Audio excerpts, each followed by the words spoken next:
Hello and welcome back to the Content Podcast. It's been a pretty hectic 24 hours to say the least, as the news has broke that Sheikh Yassim has withdrawn his bid for Manchester United.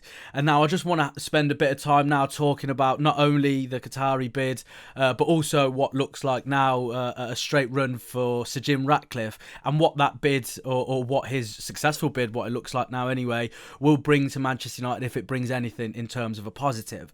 But I just wanted to talk a little bit about some of the tweets that I've been receiving over the last 12 hours or so, basically calling me a fraud, calling me all the names under the sun, because I reported on what the Qatari bid would look like. And I don't think I can recall a moment where I said, right, the Qatar bid for Manchester United, Sheikh Yassim's bid for Manchester United is 100% confirmed in a Fabrizio Romano style. Here we go. I don't think any of my videos or my tweets were saying that. I think a thing that a few people have mentioned to me is the fact that I said that there's growing confidence amongst the Qatari camp that they will acquire Manchester United.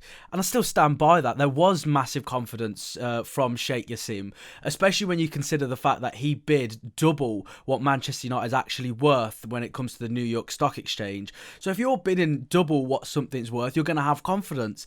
And his camp were always under the assumption anyway that Sir Jim Ratcliffe was used there basically just to create competitive tension, which it did for quite a while, and now we seem to have what, if I'm being totally honest, feels like a bit of a disappointing ending. It feels like you've watched a 2.5 hour film, you've enjoyed it a little bit, but then it ultimately is ruined by the ending. And I think this is the nightmare horror movie, because at the end of the day, the reason why I wanted the Qatar bid to be successful for Manchester United wasn't because I'm on the Qatari payroll, as some people thought they'd message me say. It's not because I have a personal affiliation with Qatar. I've never been there, so I don't know what it's like in terms of a country. But the reason why I and plenty of others wanted the Qatar bid to be the one that was successful, because of what it was offering. It was the stadium infrastructure, it was helping the manager, it was helping Carrington, it was helping the women's team, it was helping every aspect of Manchester United get back to where they should be, which is the first in class in every class. And that's why I think a lot of people wanted the Qatari bid. It wasn't because they wanted oil money, as people say. It wasn't just because of the hundreds of millions potentially spent on the team. It was to make Manchester United a club that everyone enjoys going to, everyone enjoys, joining from other clubs, and really looking at Manchester United as what they used to be, which was one of the best around. But now, on the pitch, off the pitch, they're nowhere near the best around. So now we're obviously left in a situation where Sir Jim Ratcliffe's minority share bid, if you like, was set to be accepted. This is what everyone keeps reporting now. And I just really have a few questions.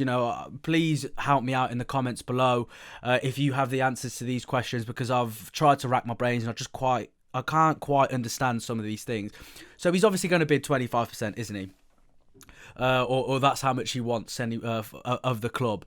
And I think to myself, there's so much that needs to be done with that 25%. Is that enough to fix the stadium with that 25%? Probably. Is it enough to help the manager? Probably. Is it enough to, clear the debt? Probably. But then when you start to, divide that into each section, it's nowhere near enough. And the thing that I just cannot get out of my head is, it's quite funny how Sir Jim Ratcliffe claims to be a Manchester United fan, and he's only bid 25% for the club. Whereas when it came to Chelsea, only a short while ago, he bid, I think it was up to 4 billion. Now, I'm not saying that he's got to put all the 4 billion. It's his money. He can spend it how he likes, of course. But if this is the club that you support, surely you'd have at least the same money and the same energy for a club that you just happen to have a season ticket for when it came to Chelsea. So there's another thing I think is really confusing for me. I don't understand why he's gone for this.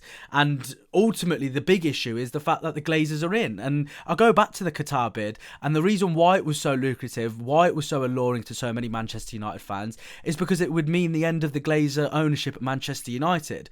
With this now, with Ratcliffe and 25%, the Glazers are still there. They may not be the front runners, or they may not be attending games like they did that anyway, and it will probably be Ratcliffe in the stands next to Sir Alex Ferguson. But when I look at this, it's just so frustrating, because now people are trying to say that this is a positive. Ratcliffe or whoever it is, this isn't just personally about Ratcliffe. If the Qatari camp came in with a 25% bid and they were successful, I'd be saying the same thing here. Because ultimately what Manchester United fans want, I can't keep saying it or stressing it enough, was for the Glazers to leave the football club, was to sell everything they have of the football club and let Manchester United embark on a new story, a new chapter in the club's history. A well-needed one as well, to be honest with you, considering how much Manchester United fans have had to go through. So this is the reason why I'm just so devastated, to be honest with you, if, of course, Ratcliffe comes in. Because another question that I also have is the fact that if he doesn't have enough money now, what's to say that he's going to have enough money in the 3 to 5 or to 10 years when he does want to buy the Glazers out? Because you think to yourself, as I've said before on this very channel, like everything in society and everything, as we all know with the old cost of living crisis, everything increases in value, it increases in price. So if he can't afford that now, who's to say that it's not going to be worth 10 billion in 5 to 7 years? That's, of course, what the Glazers were saying, wasn't it, when it came to the Qatar bid? So I think, look, it is a little bit frustrating. I'm just looking through some tweets here that I thought I'd screenshot. And one of them was saying, "Rest in peace, Man United. The greed of the Glazer family has come to strike us all again." And unfortunately, Sheikh Yassim, I believe he was quoted, whether or not it was directly or indirectly, from a source basically saying that he believes that he would have been the dream owner for Manchester United and is saddened of how it's played out. And ultimately, whether we like it or not, the bottom line, this has to go down to the Glazers again. We all thought, didn't we, that this would be the very final, blood-sucking process that the Glazers put Manchester United through. But this wasn't, because they are still at the club. They are still going to be a part of the decision-making at the very top. Whether or not we see their faces is irrelevant, because we don't see them anyway. So this... It's very difficult, isn't it? It's very difficult to try and pick yourself up and be positive. I know a lot of people are trying to do so and say, that at least Ratcliffe's made a start by buying 25% of what the Glazers have, or the football club itself. But realistically, when you look at it, it's not good enough. Manchester United fans, they didn't care who came in as their owner. They just wanted someone to be the owner, not a part owner, not a minority stakeholder, not someone who's going to be working alongside the Glazers and then eventually buy them out one day, if that day ever comes. United fans wanted a new start. And the 25% minority bid, which seems to be going in the right direction, to say the least, is not what Manchester United need. I just look at it and I think to myself, out of everything, the one thing Manchester United fans were looking for was a new beginning. But realistically, does this bring a new beginning? I'm not so sure. I hope I'm wrong. I hope that for some, by hook or by crook, that Sir Jim Ratcliffe finds an extra few billion down the side of his, £1 million sofa, wherever it may be, and he almost just goes, you know what, I will buy the remainder of it. But it doesn't look like that.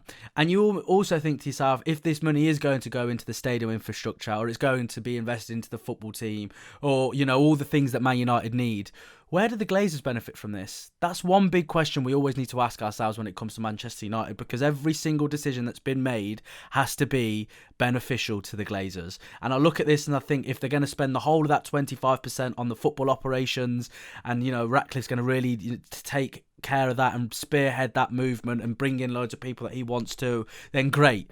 But that's going to cost some money. So if that 25% is going to be spent in that regard, brilliant. But what about everything else? And like I said, how do the Glazers benefit from this? So, it's a really difficult situation for Manchester United fans to be in right now, because on one hand, there is an element of excitement for plenty of Manchester United fans, the fact that there's a new person coming in that hopefully can, spark something brilliant for Manchester United.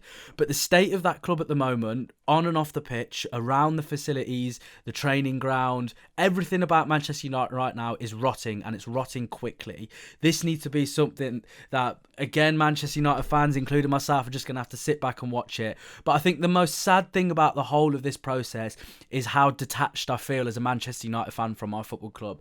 We've had difficult times over the last 10 years. Managers have come in who have not been good enough, who haven't been backed, who've had problems with the Glazers, of course, basically since day one. Obviously, once Sir Alex Ferguson left, the problems were really exposed, and Sir Alex really shown how many of them issues he was masking through his sheer ability and his knowledge of the game. But you look at it now and you just think, how detached How much more detached can Manchester United fans get to their football club? You know, the fan base is in turmoil, whether we like it or not, at the fact that we just don't know what direction this could bring Manchester United into. 25%, that could all go into the Glazers' pocket. Who knows? And would we be surprised at that realistically? No. So some people would say this is just a glorified funding for the Glazers now, you know, just getting more money in. But look, I really hope I'm wrong. I really hope that Sir Jim Ratcliffe proves me wrong, and he is the man by, as I say, hook or by crook, that he makes Manchester United into the powerhouse that they used to be. But look, at the end of the day, this is football, isn't it? You know, the stories change quite literally by the hour, never mind, you know, by the day or by the week.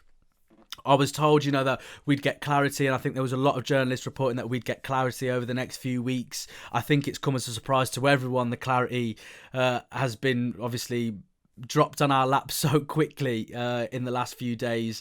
But look, I think, if I'm not mistaken, Manchester United, the head honchos at the club will be having a meeting on Thursday. Whether or not that's to confirm Sir Jim Ratcliffe or his plans and what it will look like for him to come into the club, who knows? I'm sure we'll find out a lot of that stuff as well. But look, this is the state of Manchester United at the moment. It's very unfortunate because there was a bid there, ready, awaiting. The cash would have been quite literally transferred into the Glazers' bank accounts within the second once they signed all of the relevant paperwork to hand the keys over to the Qatari camp. Sheikh Yassim, there was a lot of plans for him already that he was starting to put in place. You know, the stuff of David Beckham that I reported on, of him becoming more vocal, and of course he did an interview after talking about it's the right time for a full Manchester United takeover. And, you know, that's life, isn't it? Unfortunately, that's just the world that we live in. Sometimes things don't go in the way that ultimately you wanted them to go in. And like I said, it wasn't because it was a Qatari bid, it wasn't because it was state owned, it was quite simply because it was the only bid on the table that would have took the Glazers out of the picture. If Sir Jim Ratcliffe was sat here saying I want 100% of the football club, I have my personal opinion on Sir Jim Ratcliffe in terms of what he's done in the footballing landscape, but realistically, if he was going to come in and buy Manchester United outright, then I would be all for it, because it would then start a new chapter, as I said, Manchester United fans wanted. So look, that's the world that we live in. I just want to say thanks a lot for listening. As always, please drop a comment, like, subscribe, as always, for the content. We're trying to push this channel. We're really trying to get some brilliant guests on in the next week or two, so make sure you watch out for that. Manchester United fans, there will be some Manchester United content creators, podcasters, broadcasters alike coming on the channel and talking about Manchester United. Are they going to be happy with Sir Jim Ratcliffe? Do they want Qatar? We'll find out in the coming weeks. But I just want to say a massive thank you. Make sure, as I say, to like and subscribe and follow the content for more content.